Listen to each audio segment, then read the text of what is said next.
ये स्टोरी एक ऐसे फेमस एक्टर की है जिसे एक ट्रांसलेटर लड़की से प्यार हो जाता है। इस सीरीज का ये दूसरा एपिसोड है। अगर आपको इसके पिछले एपिसोड देखने हैं तो उसके लिंक नीचे डिस्क्रिप्शन में है। स्टोरी के शूटिंग ड्रामा से हमें एक सीन दिखाया जाता है जिसमें स्टोरी का कैरेक्टर ट्यूटर अपनी मैजेस्टी यानी महाराज को एक संदेश लिख रहा था कि उसका ट्रांसफर देश के बॉर्डर पर करवा दिया जाए क्योंकि वहां पर हालात बहुत नाजुक हैं।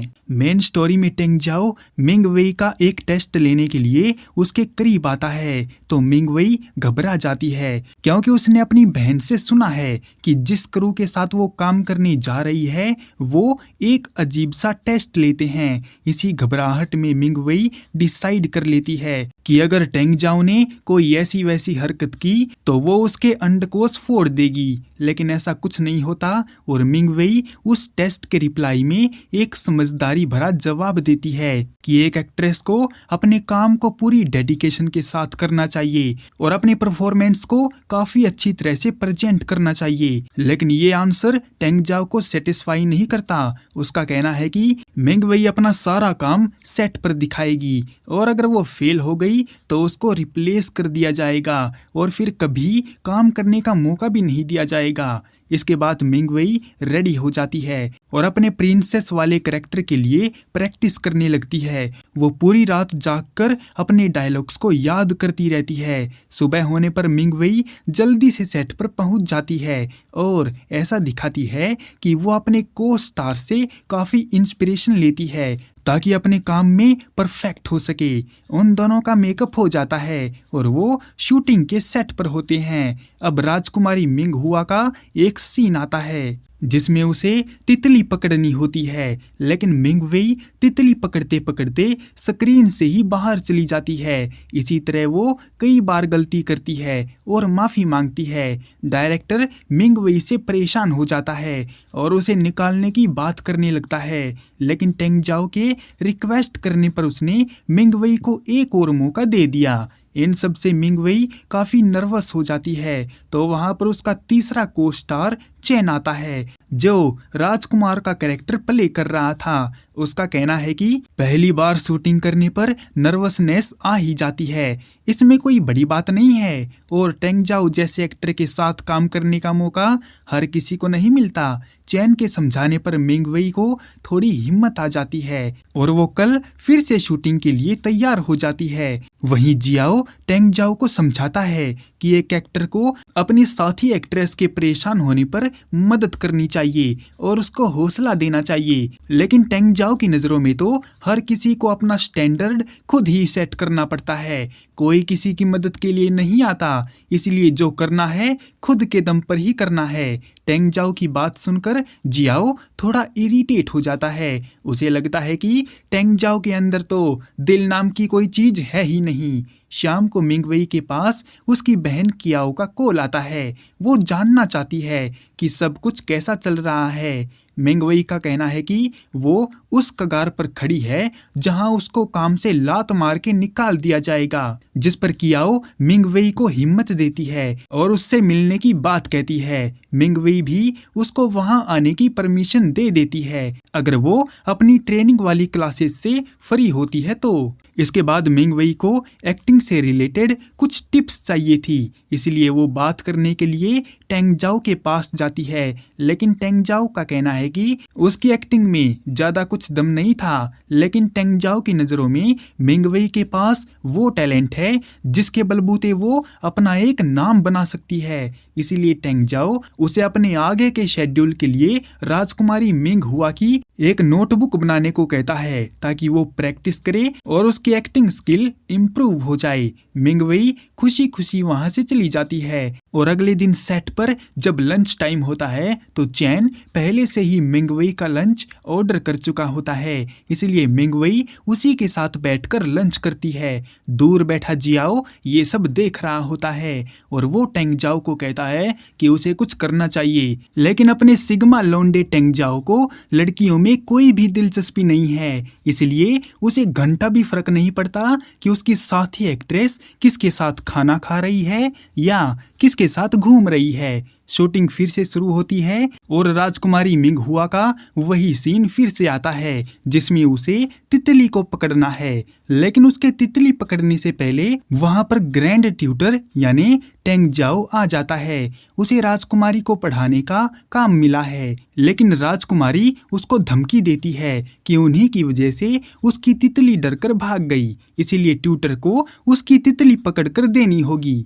नहीं तो वो उसको वहां से जाने नहीं देगी। उसी टाइम वो तितली राजकुमारी के सिर पर आकर बैठ जाती है, तो ट्यूटर उसे पकड़कर राजकुमारी को दे देता है और अपना काम पूरा करता है। सीन कट होता है और ये शॉट बिल्कुल परफेक्टली शूट होता है, इसीलिए डायरेक्टर भी खुश था। टेंग जाओ भी उसकी मदद करता है सही गाइडलाइन देकर, ताकि वो अपने काम में कोई गलती ना करे। मेंग वेई भी अपनी पूरी लगन से मेहनत करती है और राजकुमारी के कैरेक्टर को समझने के लिए उसकी हर एक छोटी से छोटी बात को नोट करती है। अगले दिन की शूटिंग शुरू होती है, जहां पर ट्यूटर राजकुमारी को एक बुक के 10 पेज को रीड करने को बोलता है, लेकिन राजकुमारी काफी लेजी है और उसे घर के बाहर जाकर अपनी सहेलियों के साथ मजे करने हैं। लेकिन ट्यूटर उसको जाने ही नहीं देता। पर तभी वहां पर 2 गुलाम आते हैं एक स्पेशल टाइप की क्रीम लेकर। उनका कहना है कि अगर राजकुमारी इसका इस्तेमाल करेगी तो वो और भी ज्यादा खूबसूरत हो जाएगी, और ये बेवकूफ खुशी खुशी उसका इस्तेमाल करने लगती है।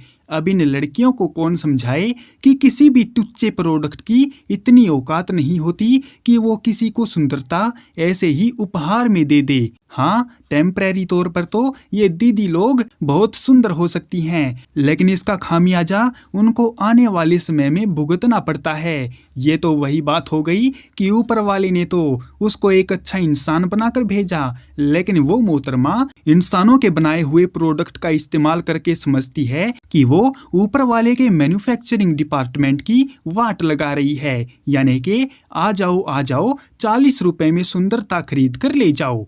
खैर, ट्यूटर और मुझे इससे क्या लेना देना, हम तो इस पर पैसे बर्बाद करते नहीं। इसके बाद राजकुमारी अपने 10 पेज पूरे कर लेती है और बाजार में ट्यूटर के साथ फायरवर्क्स देखने चली जाती है, और साथ में वो ये भी देखना चाहती है कि आम लोगों की जिंदगी कैसी होती है। बाजार में राजकुमारी वहां चल रही आतिशबाजी को एंजॉय करती है, लेकिन सिपाही लोग उसको किसी भी चीज को छूने से मना करते हैं। तो थोड़ी देर के लिए खुलकर जीने की खातिर राजकुमारी ट्यूटर का हाथ पकड़कर वहां से भाग जाती है। उस भागम भाग में ट्यूटर का हाथ राजकुमारी पर लग जाता है और वो मेंटली थोड़ा डिस्टर्ब हो जाता है। फिर वहां पर फायरवर्क्स होने लगता है और वो दोनों उसको जी भर के देखते हैं। सेट पर हुई हरकत टेंग जाओ को रियल लाइफ में भी डिस्टर्ब कर रही थी और वो किसी से भी अच्छी तरह बात नहीं करता। अगले दिन सेट पर डायरेक्टर उनको समझा रहे होते हैं, तो वहां भी उसका ध्यान नहीं लगता। शूटिंग शुरू होती है और ट्यूटर जंग लड़ने के लिए जा रहा था, तो राजकुमारी बीच में आकर उसका रास्ता रोक लेती है, क्योंकि ट्यूटर उसको बिना बताए जा रहा था। राजकुमारी मन ही मन ट्यूटर की चिंता करती है, लेकिन वो अपने चेहरे पर इस तरह के एक्सप्रेशन नहीं आने देती। हालांकि ट्यूटर समझ गया है कि राजकुमारी के मन में क्या है, इसीलिए ही उसने जंग पर जाने का फैसला किया है। राजकुमारी ट्यूटर को एक रक्षा सूत्र देती है, लेकिन ट्यूटर उसको लेने से मना कर देता है। राजकुमारी उसे हिंट भी देती है कि वो उसके लिए ग्रैंड ट्यूटर से कहीं बढ़कर है, लेकिन ट्यूटर उसकी बात नहीं सुनता और वहां से आखिरी अलविदा लेकर चला जाता है। इससे राजकुमारी का दिल टूट जाता है। सीन कट होता है और ये शूट भी परफेक्ट होता है। डायरेक्टर खुश है क्योंकि मिंग वेई के एक्सप्रेशन बिल्कुल रियल लग रहे थे।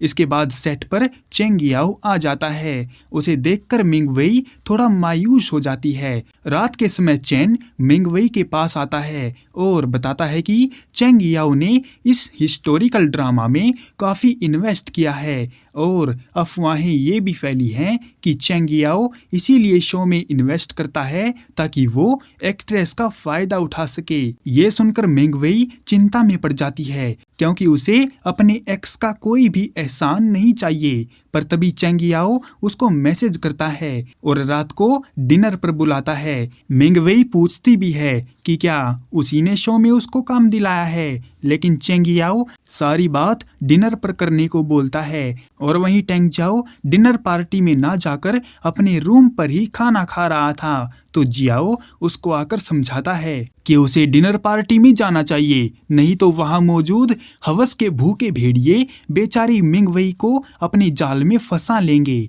मिंगवेई चैन के साथ उस डिनर पार्टी में जाती है जहां पर चेंग याओ पहले से ही 2-3 लोगों के साथ मौजूद होता है। फिलहाल के लिए इस एपिसोड को यहीं पर एंड करते हैं। क्या सच में मिंगवेई के साथ कोई ओछी हरकत होगी या हमें कुछ और ही देखने को मिलेगा, वो तो हम नेक्स्ट एपिसोड में देखेंगे।